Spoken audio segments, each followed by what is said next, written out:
High, আমি মাধবী। নতুন একটি ব্লগে তোমাদেরকে স্বাগত জানাই। আর সোমবার ছিল কালী পুজো, কিন্তু আমরা গিয়েছিলাম বাবার বাড়ি মঙ্গলবার আর রিটার্ন করেছিলাম শুক্রবার।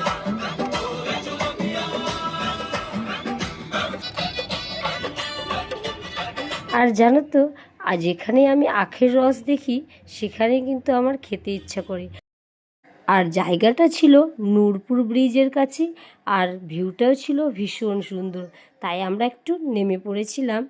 আর সবাই মিলে দেখো ছবি তুলছে, মেয়েগুলো ঘোরাঘুরি করছে। তারপরে আমরা চলে এসেছিলাম মানিকচক যুব সংঘ ক্লাবে।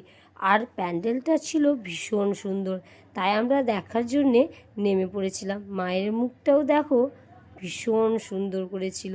আর সবাই জানো তো ঘুরে ঘুরে দেখছিল। প্যান্ডেলটা যেহেতু খুব ভালো হয়েছিল, তারপরে আমরা বেরিয়ে পড়েছিলাম শোভানগর। চলে এসেছি মা উল্কা কালী মন্দিরে। আর প্রত্যেকবার আসার সুযোগ হয়, যেহেতু আমার বাবার বাড়ি থেকে আসার সময় আমি দেখতে পাই। দেখা প্যান্ডেলটা একটু দেখা। আর দেখো প্রত্যেকবার এই কালারেরই প্যান্ডেল করা হয় মা উল্কার। এখানে মা উল্কার উচ্চতা রয়েছে 52 ফিটের।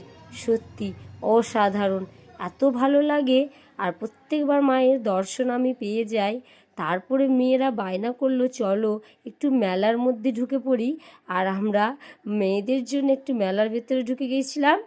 আর তোমরা সবাই ভালো থেকো, সুস্থ থেকো।